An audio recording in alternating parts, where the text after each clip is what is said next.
From Wish TV and the All Indiana Podcast Network, this is the News 8 Daily 8 Podcast, a Wish TV News 8 update. Hi, this is Hannah Mordeau, and this is your News 8 Daily for Wednesday, December 3rd. We're off to a better start than yesterday. Not snowy outside, but it is very cold, and there are areas of freezing fog this morning.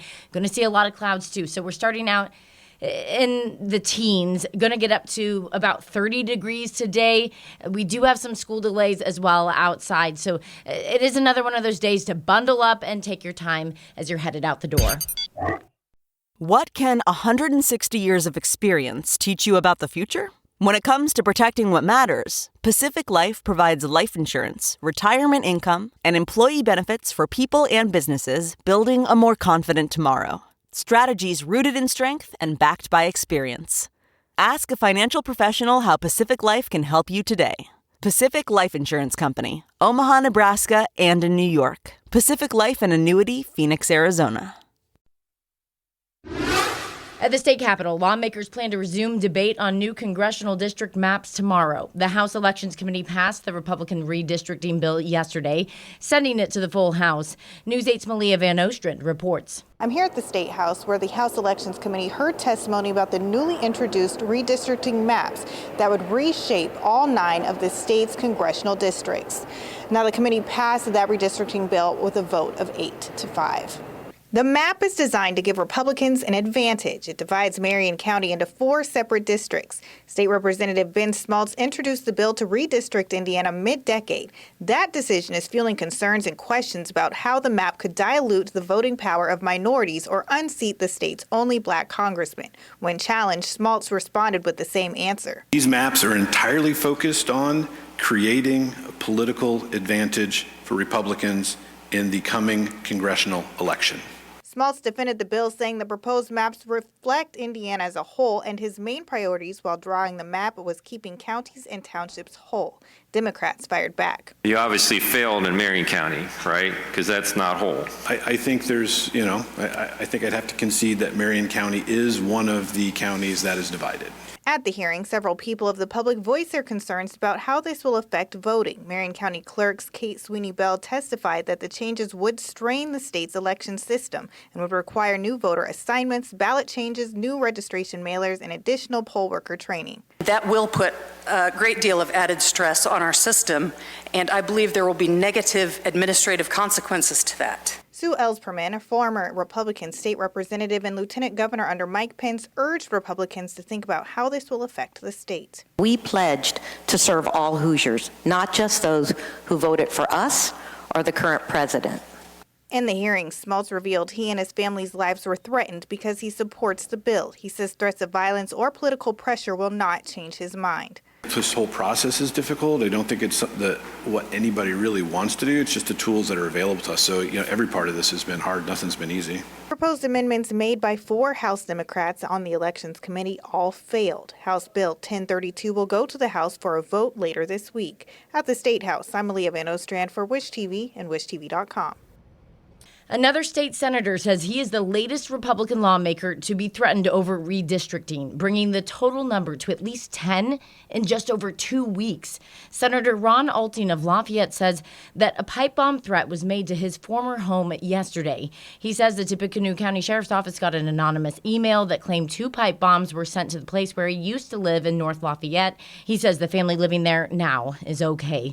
Alting is at least the 10th state lawmaker to face threats or be targeted with swatting incidents since President Trump criticized Republicans who opposed redistricting on social media. Alting's statement says Hoosiers can disagree strongly on policy, but we cannot allow threatening hoaxes or fear-based intimidation to be part of our public life. I will continue to cooperate fully with law enforcement as they investigate this matter. A former Ben Davis track and field coach is facing additional charges of child seduction ahead of his trial in less than 2 weeks. Prosecutors say Harrison Goss is now charged with 8 counts of child seduction. Prosecutors say he gave a 16-year-old girl rides home last school year and pressured her to have sex. Investigators say a second former student came forward in July saying her relationship with Goss started in 2022 when she was 17 years old. She also told attorneys that she disclosed the situation to another coach who never reported it. So far, prosecutors have not charged that coach with a crime. State police are asking for help to solve a road rage shooting on 465. It happened on the city's south side last week on Man Road on the ramp from 465. Police say someone in a light-colored car shot at another car. Troopers say a man inside was injured but is stable. Police are offering a $1,000 reward for information that leads to an arrest. If you know anything, you are asked to call 911. We have a picture of the car that was shot Ed on wishtv.com. Firefighters say a tipped space heater likely started a house fire on the south side that killed a dog and sent 4 people to the hospital. Fire started just before 3 yesterday afternoon on Calhoun Street near I-65 in Raymond. Firefighters say people in the home were using the space heater to keep their dogs warm in a back room. IFD says one of the dogs knocked over the space heater, setting straw on the floor on fire. A health initiative with the goal of ending disparities in life expectancy among Indianapolis neighborhoods is touting its progress and its 1-year anniversary. The Indy Health District held a celebration last night. The district is made up of 5 neighborhoods, including Crown Hill and Ransom Place. Leaders say the goal is to make sure the areas are not left out from new investments that can lead to better health outcomes. Our commitment to them was that we wanted to make sure that we were actionable and that we would deliver on the things that we say we'll do, as long as they gave us the feedback, the input, and the patience. The health district has created a floating farmers market that brings fresh food to more areas. There was also a groundbreaking over the summer, bringing an affordable housing complex near 29th Street and Central Avenue. Costco is taking the Trump administration to court. Amy Kiley reports on how it's tied to the prices you're paying this holiday season.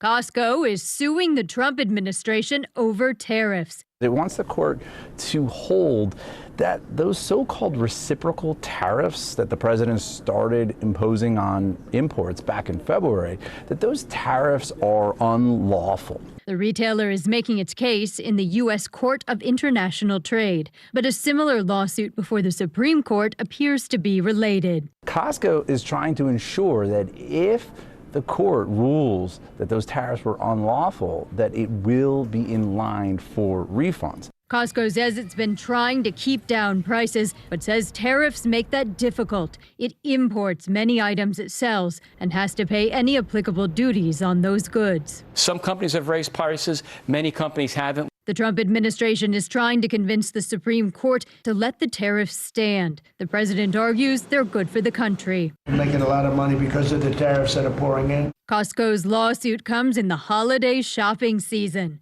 The Federal Reserve reports affluent consumers are still buying luxury items, yet spending is declining for low and middle income Americans. There's this fake narrative that the Democrats talk about, affordability. They just say the word. It doesn't mean anything to anybody. It's not a scam. It's the lives that people are leading. I'm Amy Kiley for Wish TV and wishtv.com. A top aide to Russian President Vladimir Putin says more work is needed on a proposed peace deal with Ukraine. This contradicts the Trump administration's claim last week that both sides had agreed to the framework of a deal.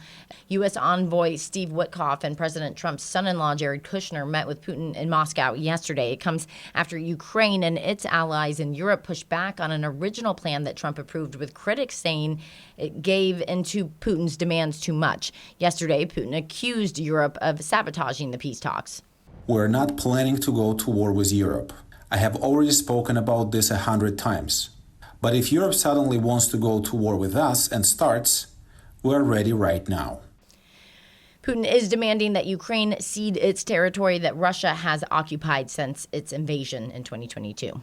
Sports now. IU is number 2 in the newest college football playoff rankings. The final bracket will be released Sunday after this weekend's Big Ten championship showdown with Ohio State here in Indianapolis. There is a big change for Notre Dame in the rankings that could impact who the Irish play if they make the playoff. IU is ranked behind Ohio State, virtually guaranteeing both teams first-round bye in the playoff, regardless of who wins at Lucas Oil Stadium Saturday. But Notre Dame dropped 1 spot to number 10. Alabama moved ahead of the Irish. Right now, Notre Dame is projected to receive an at-large bid and would play on the road against Texas A&M in the playoffs first round. Colts Watch ESPN is among those reporting the team has signed kicker Blake Grupe to the practice squad after waiving Michael Badgley. The Grupe kicked for the New Orleans Saints until they released him 2 weeks ago. Colts have not listed Grupe or anyone else as the starting kicker for Sunday's showdown in Jacksonville. Colts insider Kevin Bowen, though, tells us the team held kicker tryouts yesterday at the Colts complex. Colts cut Badgley after he missed his third extra point of the season, which factored into a final drive on Sunday's loss against the Texans. Colts re-signed Badgley in October after a season-ending injury to Spencer Schrader. This will be the first time in franchise history that the Colts have had 3 different kickers play in the same season. This has been your News 8 Daily from Wish TV. I'm Hannah Mordeau. Watch us on Wish TV and WishTV.com. This is the News 8 Daily 8 podcast, a Wish TV News 8 update on demand. For even more, on demand and on the go, connect with Wish TV on Facebook at WishTV.com and on the free Wish TV mobile app. Thank you for listening, and be sure to like, subscribe, and follow this podcast for updates every weekday morning on the All Indiana Podcast Network and wherever you get your podcast.